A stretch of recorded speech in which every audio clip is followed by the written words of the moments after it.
रौदरी की पहली पीढ़ी जाम गई।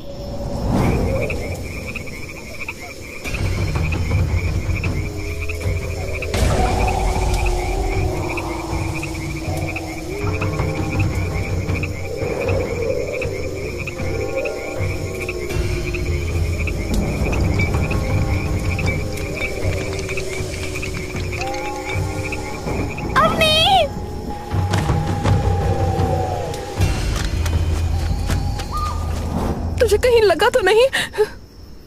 नहीं। क्यों, क्या हुआ? ऐसे क्यों बोल रही हो? हाँ, मैंने देखा कि राहुल ने तुझे गुस्से से पकड़ा हुआ है और तू घुटनों पे बैठी है। क्या? फिर? तभी मेघा एकदम से पीछे मुड़कर देखती है। राहुल, राहुल, राहुल! मेघा दर्द से कराहते हुए उठती और इधर उधर देखने लगती है और जोर जोर से राहुल को बुलाने लगती है और बुलाते हुए रो पड़ती है। राहुल! राहुल! क्या कर रही है? वो तुझे मारने की कोशिश कर रहा था और तू उसे बुला रही है। क्या बोल रहे हो आप? मुझे मारने की कोशिश तो वो औरत कर रही थी। अरे कौन सी औरत? मेरी माँ। क्या? मेघा बेचैन हो इधर उधर राहुल को ढूंढने लगती है और अवनी भी इधर उधर नजर घुमाकर देखती है। ये जगह कौन सी है? राहुल कहाँ गया?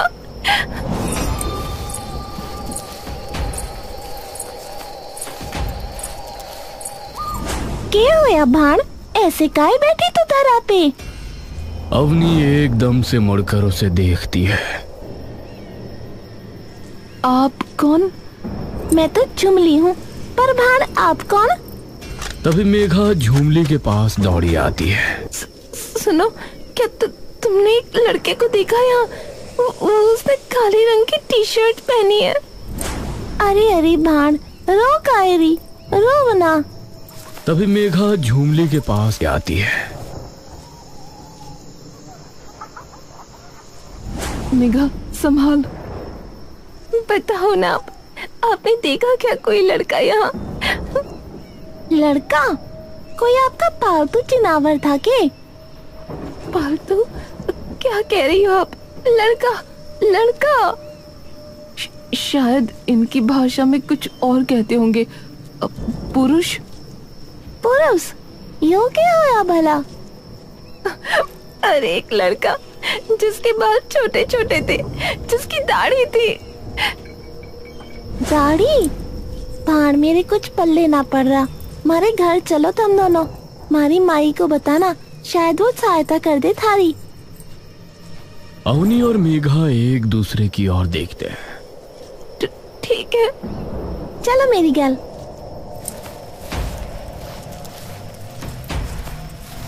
झुमली सामने मंदिर की ओर देखती है और हाथ जोड़कर अपना सिर मंदिर के सामने झुका लेती है। मेघा और अवनी खड़े खड़े चुपचाप निरंतर उसे देखते रहते हैं। झुमली अपनी नजर उनकी ओर मोड़ती है और उसकी आंखों में जाने कैसी खींच झलक जाती है। मेरी कैन किस लिए लखारी हो? बुरमा के हाथ जोड़ो ना। झुमली का अचानक ये स्वभाव देख अवनी और मेघा थोड़ा सहम जाते हैं। बुरमा कौन? झुमली अब एकदम से मानो बेचैन हो उठती है। साथ आओ हमारे, जल्दी। अवनी और मेघा बिना कुछ पूछे उसके पीछे पीछे चल देती हैं।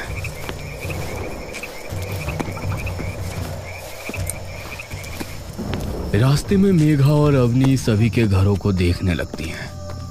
गांवों के सभी घर पत्थर के बने होते हैं। झुमली एक पत्थर के घर के सामने आकर रुकती है और अपनी लकड़ी की चप्पलें उतार कर अंदर घुस जाती है।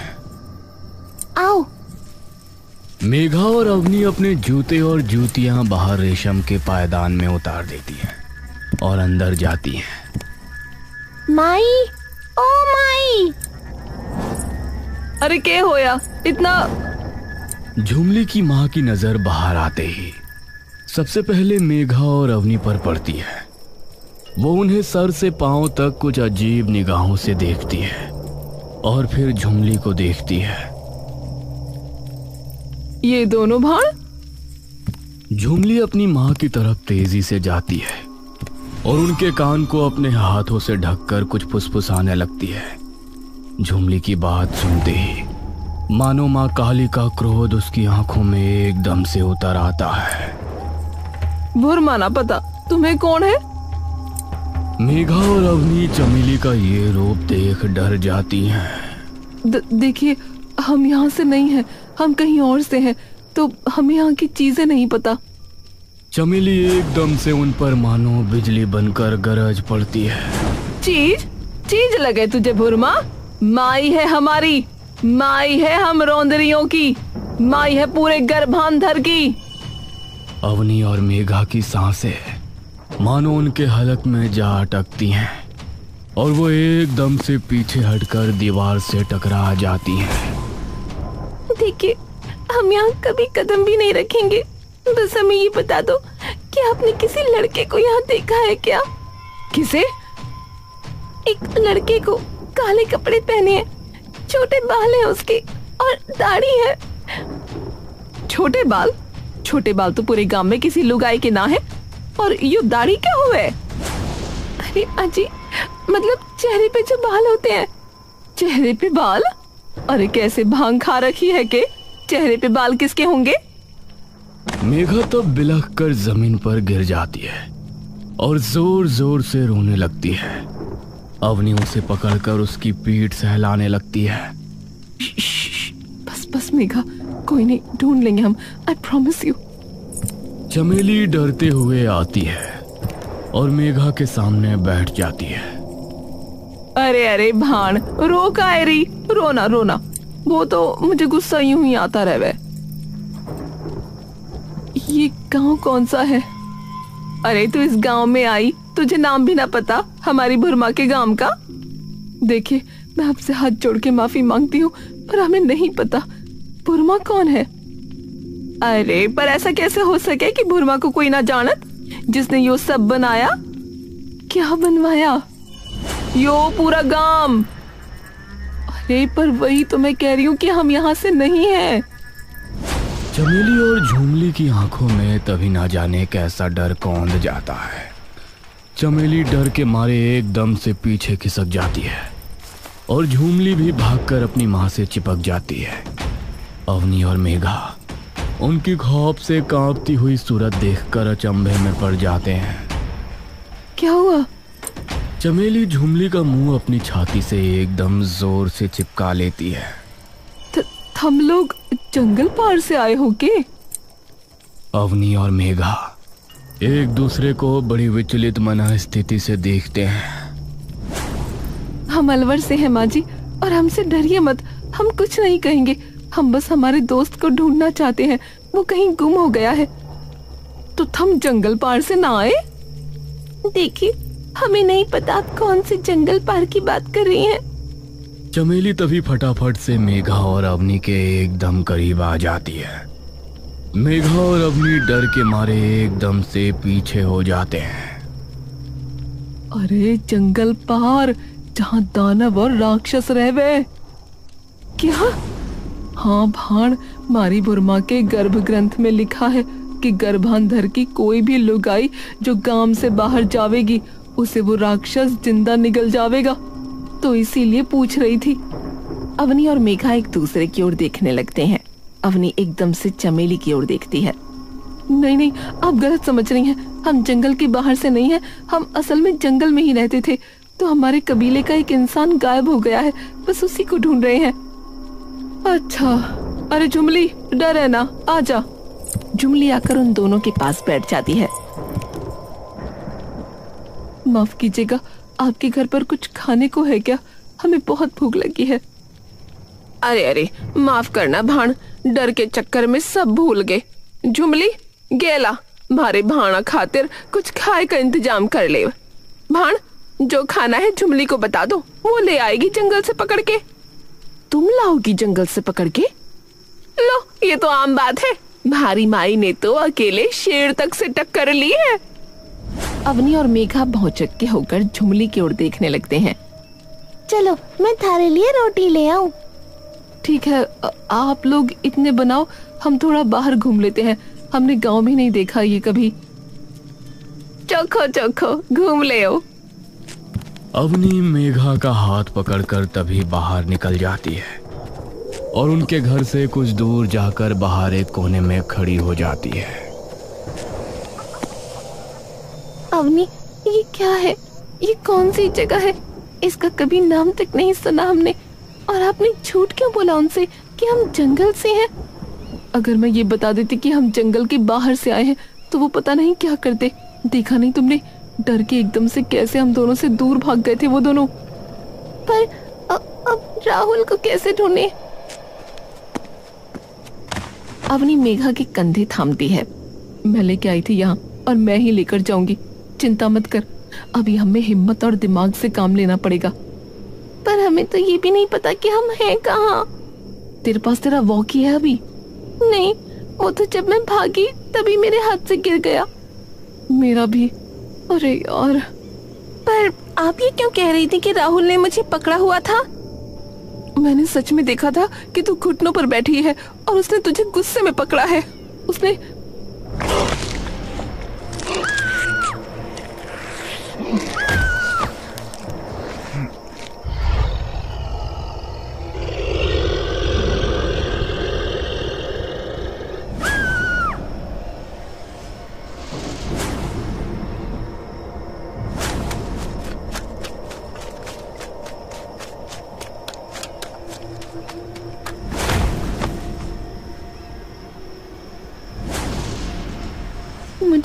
मैं दिखी अपनी माँ की गोद में बैठी। आपको तो पता ही है ना अवनी कि मेरी माँ ने। अवनी स्तब्ध होकर उसे चुपचाप देखती रहती है। ऐसा लगा मानो मेरा पूरा बचपन आंखों के आगे आकर खड़ा हो गया हो। उस औरत का प्यार से बुलाना बिल्कुल वैसा ही जैसे माँ बुलाती थी। वो मेरे कंघी से बाल बना रही थी।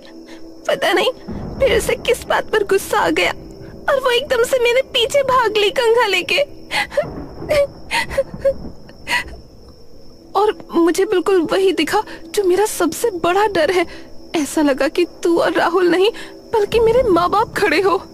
मेघा अवनी की तरफ देखती है। तो हम दोनों को वही दिखा जो हमारा सबसे बड़ा डर था। इस गांव से निकलने के लिए पहले इस गांव के बारे में पता लगाना पड़ेगा और उसके लिए बस एक ही रास्ता है।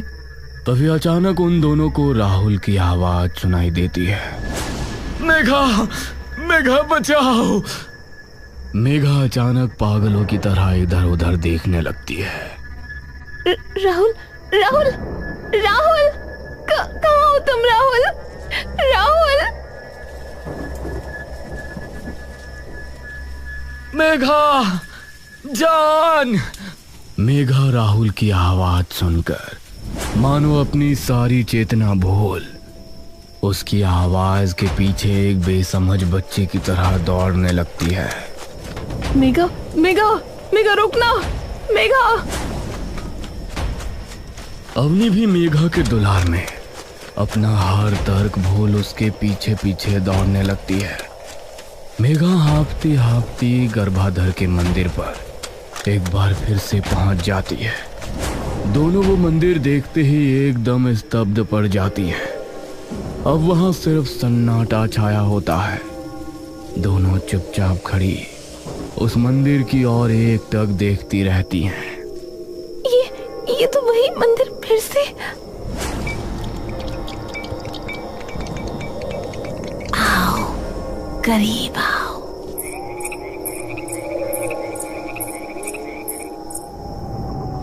अपनी गर्दन पर महसूस होती उस औरत की सांसों की गर्माहट से मेघा और अवनी की मानो सांसें थम जाती हैं। वे दोनों पुतला बनी चुपचाप वहीं खड़ी रहती हैं। नहीं हो इसीलिए मरद नाम इस गांव में लियो तूने। पर आखिरी बार कहूँ, ये नाम इस गांव में आज के बाद मत लीजिए। नाते मौते प्रेम हो जाएगा। ध्यान रखना, इब से यही थारी दुनिया है। यहाँ से निकलने की सोची तो। तभी एकदम से गांव के हर घर की लालटेन अपने आप जगमगा उठती है मेघा और अवनी का शरीर से लेकर रूह तक का हर कतरा कांप रहा होता है। दोनों कुछ देर के लिए वहीं खड़ी रहती हैं और बिना एक शब्द कहे वापस झुमली के घर लौट आती हैं।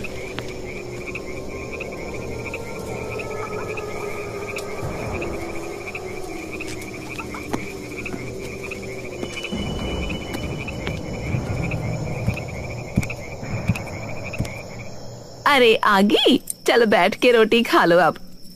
उस आवाज ने मानो उनके शरीर के हर अंग को अपनी ध्वनि में जकड़ लिया हो। मेघा और अवनी चुपचाप खाना खाने लगी। अवनी अपनी सारी हिम्मत जोड़कर एक गहरी सांस लेती है। माफ कीजिएगा, हमने कभी नहीं सुना था भूरमा के बारे में, तो आप हमें थोड़ा बता सकती हैं उनके बारे में, ताकि हमें यहाँ रहने में थोड़ी आसानी हो जाए, क्योंकि यहाँ के लोग शायद उन्हें बहुत मानते हैं। चमेली और झुमली मुस्कुराने लगती हैं। बिल्कुल बताऊंगी, क्यों ना बताऊंगी भला। हमारी भूरमा देवी है देवी। हम रौद्रियों की शुरुआत उन्हीं से हुई है। हमारे सबसे पहले पीढ़ी वही पीढ़ी थी। कई बरस पुरानी बात हैगी। एक बार हमारे भूरमा को एक राज्य के कई सारे दानवों और राक्षसों ने पकड़ लिया और कई महीनों तक उनके ऊपर खूब जुल्म ढाया। ऐसा कि कोई अगर लुगाई होती ना तो कुछ ही दिनों में मर जाती। पर हमारी भूरमा तो देवी का रूप थी, तो वहां से निकलकर भाग गई और उसी के कुछ दिनों बाद उन्होंने अपनी कोख से एक छोरी को जन्मा और वहीं से शुरू हुई रौद्रियों की गर्भांधर की कहानी। पीढ़ी बढ़ती गई और धीरे धीरे जो गांव बना गर्भांधर। तुझे पता है जो गांव का नाम गर्भांधर क्यों है? क्यों? क्योंकि यो गांव हमारी भूरमा के गर्भ के अंदर है। भूरमा तंत्र विद्या और प्रेत विद्या की बहुत बड़ी विद्वान थी।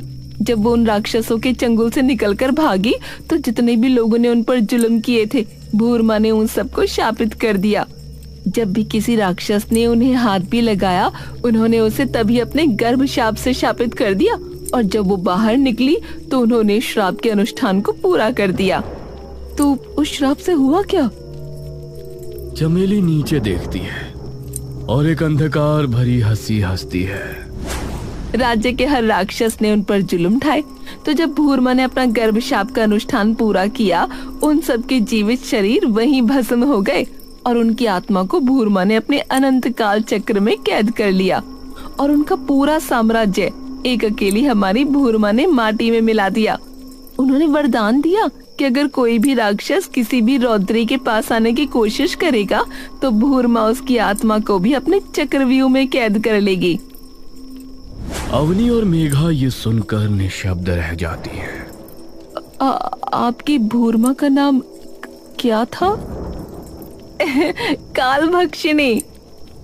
ये नाम सुनते ही मेघा और अवनी के पांव तले की जमीन मानो कांप उठती है। चलो अब सो जाओ, कल थाने हमारे गांव का सबसे बड़ा रिवाज दिखाऊंगी। कैसा रिवाज? गर्भांतरी रिवाज। ये क्या होता है? अरे बच्चा, कोख में जन्ने के लिए भूरमा का जाप करना होता है। फिर भूरमा के वरदान से वो लुगाई अपनी कोख में बालक जनती है। क्या? ये सुनते ही मेघा और अवनी एकदम से अचंभे में पड़ जाती हैं। अभी तुम सो जाओ, कल देखना ये रिवाज। खाने का एक निवाला भी उनके गले से उतारना उन्हें ऐसा लग रहा था मानो वे अंगारे निगल रहे हो। थोड़ी देर बाद खाना खाके दोनों नीचे बिछे बिस्तरों पर लेट जाती हैं। ये चल क्या रहा है? कालभक्षिणी, ये तो वही नाम है ना जो उस पत्थर की साउंड फ्रीक्वेंसी में आपको सुनाई दिया था। हाँ, ऐसा गांव जहाँ इतनी ताकतवर औरतें रहती हैं कि बचपन में शेर का शिकार कर लेती हैं और बिना किसी आदमी के प्रेग्नेंट भी हो रही हैं, सिर्फ किसी रिवाज से। उन्हें तो ये तक नहीं पता कि मर्द क्या होते हैं। इतना रहस्यमयी गांव और किसी को पूरी दुनिया में इसकी भनक तक नहीं है। दोनों चुपचाप इसी असमंजस में कुल्हाती रहती हैं। दोनों को अभी तक यकीन नहीं होता कि वे आज सुबह तक कहाँ थी और अब कहाँ है।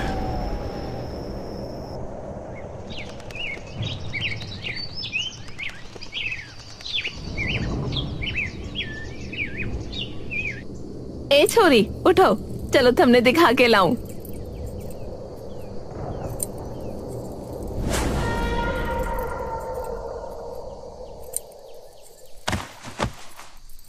अवनी और मेघा उठकर मुंह हाथ धोने जाती हैं। अरे रुको, जे लो, जो मारे वाले लत्ते पहनो, फिर कृपा होगी थार पे भूर माँ की।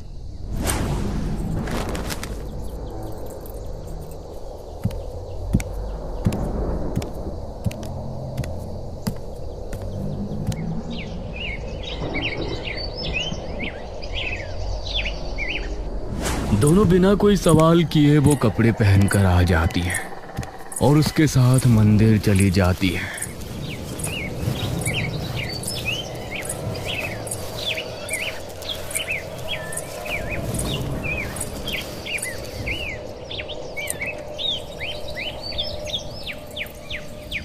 यहाँ सिर्फ लड़कियां हैं? मतलब सिर्फ औरतें, मतलब लुगाइयां ही हैं, इनके अलावा कोई और नहीं? और कोई के? कब जानवरों को अपने साथ ले आए? कमाल की बात करे रे छोरी तू, चल अंदर।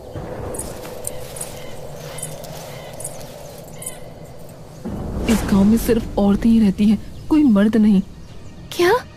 हाँ, कल तूने सुना ना, इन्हें पता भी नहीं कि मर्द होते कौन है। और अभी देख, सिर्फ लड़कियां प्रेग्नेंट तो ये तंत्र मंत्र से हो रही हैं, शेर तक का शिकार भी कर लेती हैं। फिर मर्दों का काम ही क्या है? मेघा चिंतन भरी निगाहों से अवनी की ओर देखती है। कहीं राहुल को काल भक्षिणी ने तो नहीं? अवनी एकदम से उसके मुंह पर हाथ रख देती है। अगर उसने सुन लिया तो गड़बड़ हो जाएगी। पर राहुल का क्या?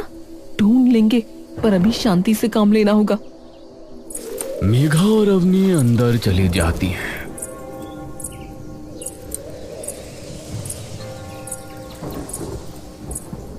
और जैसे ही वे काल भक्षिणी की मूर्ति को देखती हैं, उनके हाथ पांव मानो वहीं जम जाते हैं।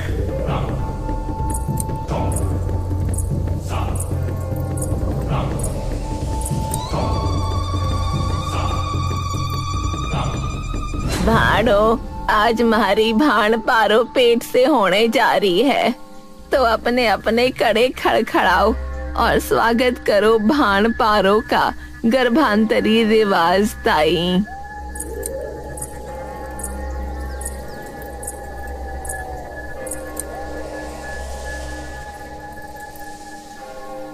गंभीरा भविष्यति रात्रिः लीना हस्युः वर्ण संयुतयः जीवन चक्रम प्रवर्तते काल भक्षण्याः पुनर्जन्माय।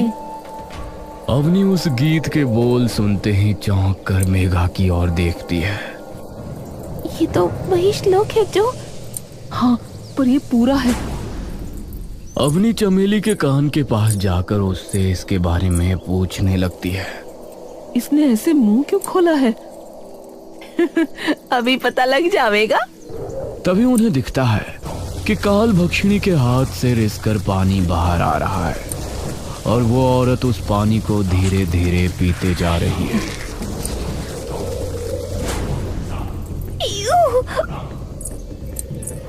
अरे डर ना, यो तो भुरमा का आशीर्वाद मिल गया तुझे।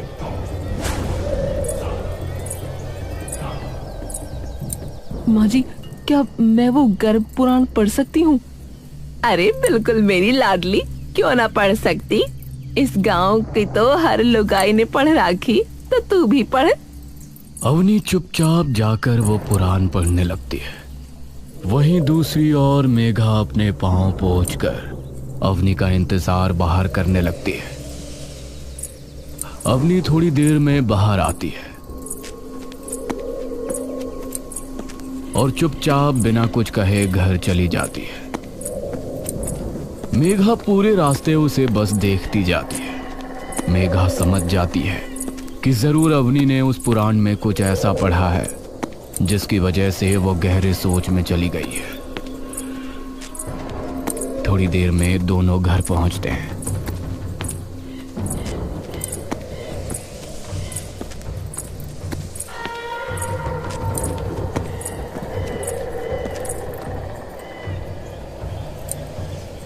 चलो छोरियो, मैं थारे लिए कुछ खाने का बना दूं।